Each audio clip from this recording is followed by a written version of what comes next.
And we're back in the kitchen here with Chef Peter Woolsey, chef and owner of Bistro La Minette here in downtown Philadelphia. So, Chef, nice to have you on the show today. Thank you for having me. What's on the menu? We're going to do a pork loin that's going to be stuffed with some prunes and wrapped in bacon.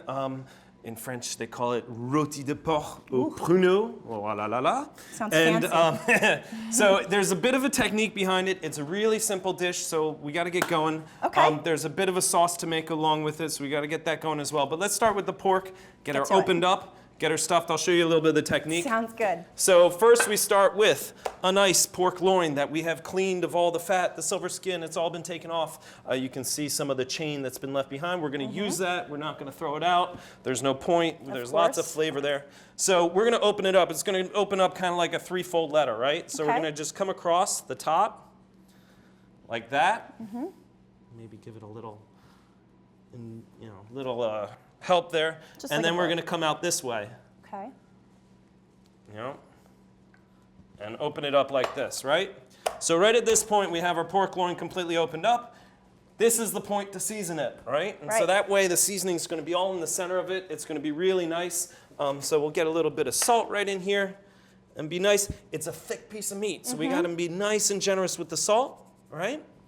And then we've got some pepper. I always like to throw my pepper, so sit at the back, throw it up. It's a nice technique. I've never seen that before. Yeah, line cooking for years, and this is, it's like a game almost, right? I can tell you like to have fun in the kitchen. And so we have prunes, right? And what I like to do is I like to smash them with the palm of my hand, right? And what this is going to allow us to do is, you can see I have a whole bowl that I've already smashed them, is it's going to allow us to shingle the pork. So there's a line here where the last starts. Okay. And I'm just going to start shingling them out like this. I see. Now, I'm going to put my apron on so I don't get this dress dirty. I know we're going to sear that pork in a minute. It's a gorgeous dress. You wouldn't want to. Thank you. I got it from Knitwit. I can't even hold on to clothes. The second I cook in them, it's gone, right? So, shingle them out like this. We want to give about 1.5 inches at the end.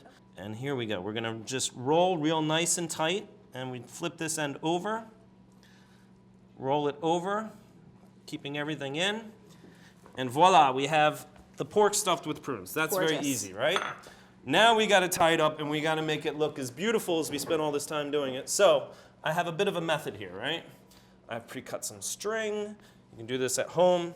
And basically, I set this up so that we do nice little layers like this. Okay. Ooh, there's string everywhere. Okay, so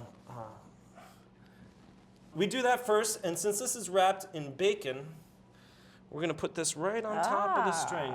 You see what I'm doing here? We're rolling from the outside in almost here, right? Very nice. So, got this going on. So now, do you change up the menu seasonally at Bistro La Minette?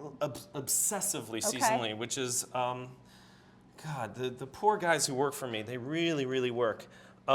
Because not only I'm mean about that, but we also make absolutely everything in-house. And that's a beautiful thing. When you start really thinking about it, it's from the pasta. Oh, yeah. To the bread, to the little chocolates we give you at the end of the meal, to the sorbets, the puff pastry, it all made in-house.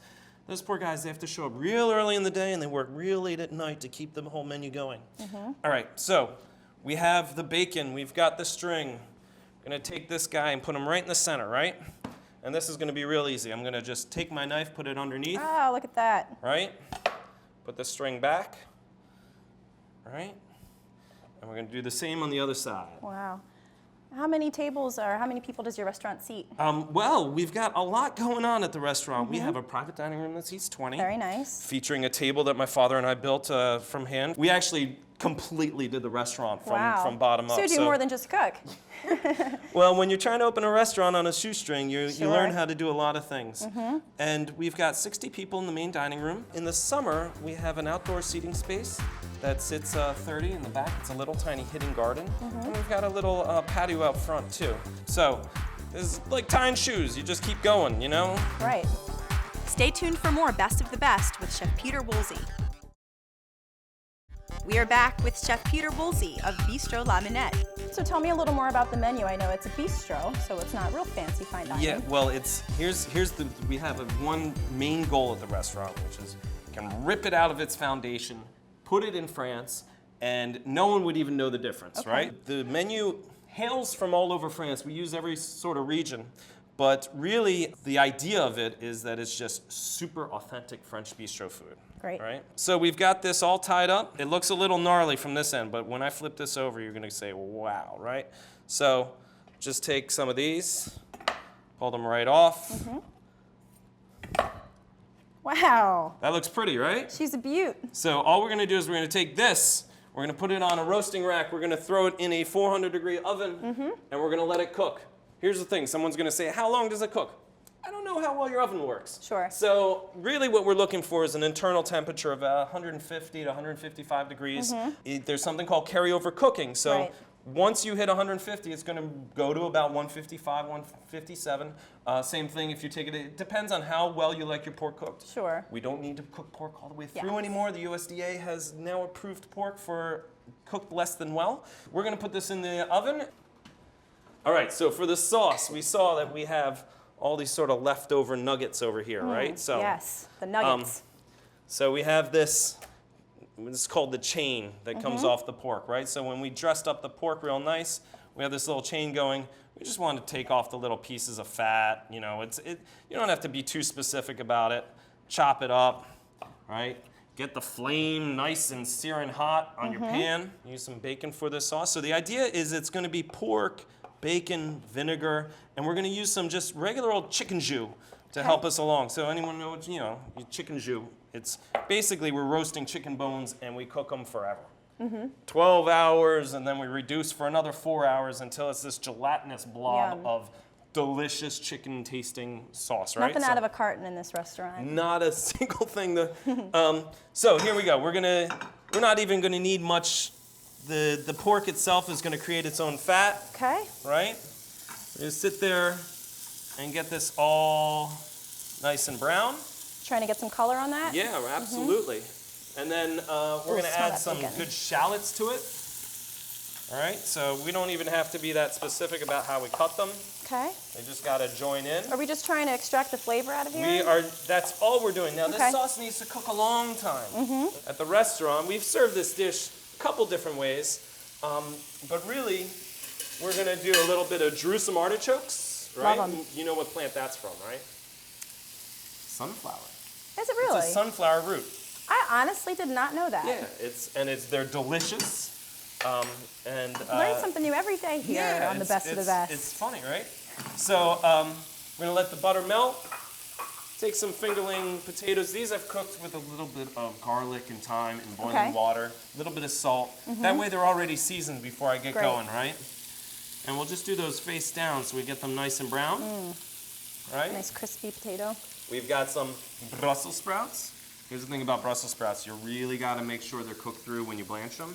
And that way, when you actually start to brown them in the pan, they're going to just melt in your mouth. Yum.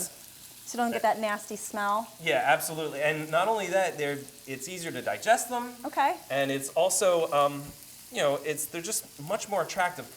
The real trick is being able to do it and still keep them green. You know how we do that? Shock them? Not only shock them, but lots and lots of salt in the water. Okay. Right?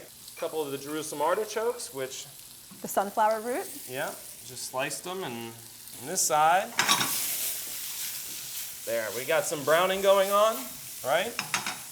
And now that we've got a little bit of brown going on, we're going to use some sherry vinegar.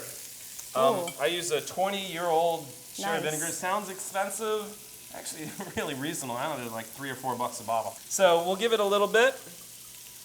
Just a touch. Okay. Don't put your face right over it. You get a nose full of vinegar. And then we'll add in some chicken jus that we have going on over here. As you can see, look at this gorgeous, gorgeous thing when it comes out. Nice and look brown. How, hot, hot, hot. You know, a little hot potato. You can try that one at home, but I don't suggest it. My hands are immune to it. So we'll just cut off a couple strings. Smells great. And we can, this way, that's why I tie it like that, is you can keep the rest strung up, even if, and then a nice little portion. Look at that, right? With the pork right in the center, right? About how many people would this serve, this roast? Well, you can make them as big or little as you want. This one would probably serve about 5 or 6 people. Okay. So we'll just get a little plate together here. We'll take some of the potatoes, you know, get some nice color going on this plate, and some of the Jerusalem artichokes, and then this luscious sauce that's been boiling away over here. And we want to be nice and generous. Nice and generous with this. There you go. And there you go, a nice roasted pork. It's very elegant, very easy, and very French. Let's give it a taste. Absolutely. So we'll just cut this up a little bit. Give you half of it. Yum. Looks like it's Nice cooked and tender. perfectly. Thank you. Give you some of the vegetables. Great. I'm gonna dig right in. Hope you don't mind. Go for it, go for it. Oh, it's so tender. It's like it doesn't even need the knife.